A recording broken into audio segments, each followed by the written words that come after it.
Баршаңызға сәлем. Бүгін Корей халқының тағамы пигоди пісіретін боламыз. Соңына дейін менімен бірге болыңыздар. Менің каналыма тіркеліп алыңыздар. Алдымен жылы суға шекер, тұз және ашытқы салып барлығын араластырамыз да аздап ұн салып араластырып 10-15 минутқа ашытқымыз көтерілгенше қоямыз.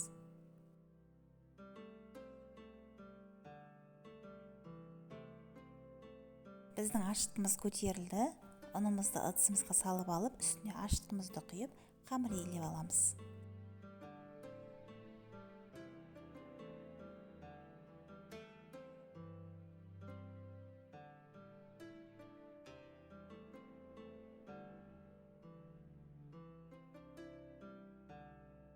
Елеп алған қамырымыздың бетін жауып, жылы жерге 1-1,5 сағатқа қойып қоямыз. Біздің қамырымыз көтерілу керек.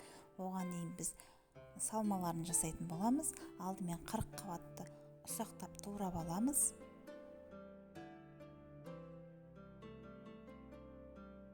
Бір пиязымызды ұсақтап турап аламыз.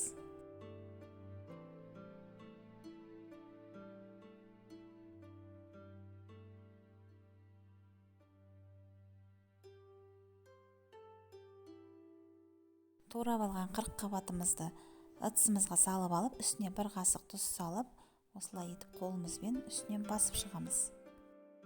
Фаршымызды ыдысымызға салып аламыз, оның үстіне туралған 40 қабатымызды осылай суынан ажыратып салып аламыз.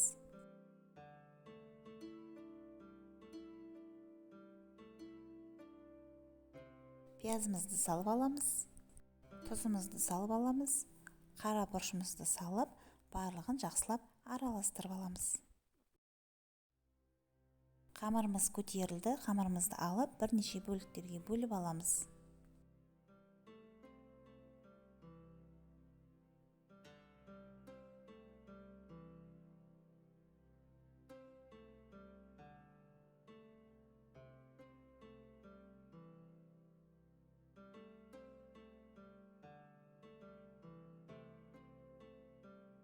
Қамырымызды бірнеше бөліктерге бөліп алып, дөңгелектеп аламыз да, осылай бетін жауып қоямыз.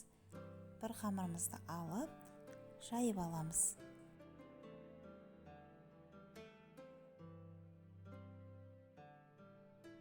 Қамырымызды қалыңда емес, жұқада емес, орташа қылып жайып аламыз да, ішіне салмасын салып, видеода көрсетілгендей етіп түйіп аламыз.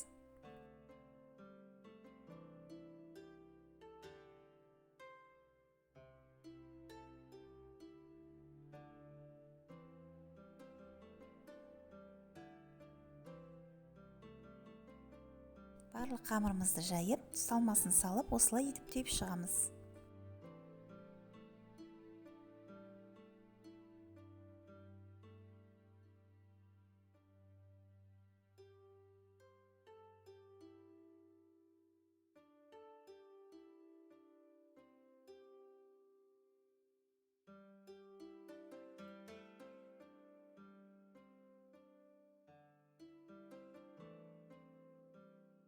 Дайын болған пигодилерімізді мантоварканың ішін майлап 45 минут буда пісіретін боламыз.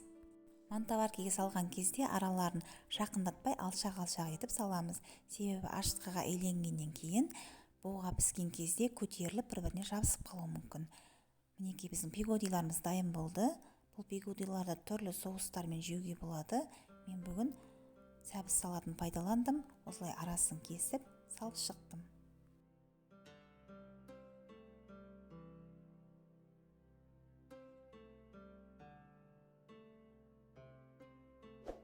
Менің каналыма тіркеліп қоңыраушаны басуды ұмытпаңыздар. Менің каналымда түрлі тағамдардың рецептілері бар. Ыстық тағамдар, салаттар, торттар, пирогтар, кекстар, түрлі тағамдардың рецептілері бар. Лайк басып, комментария қалдырыңыздар.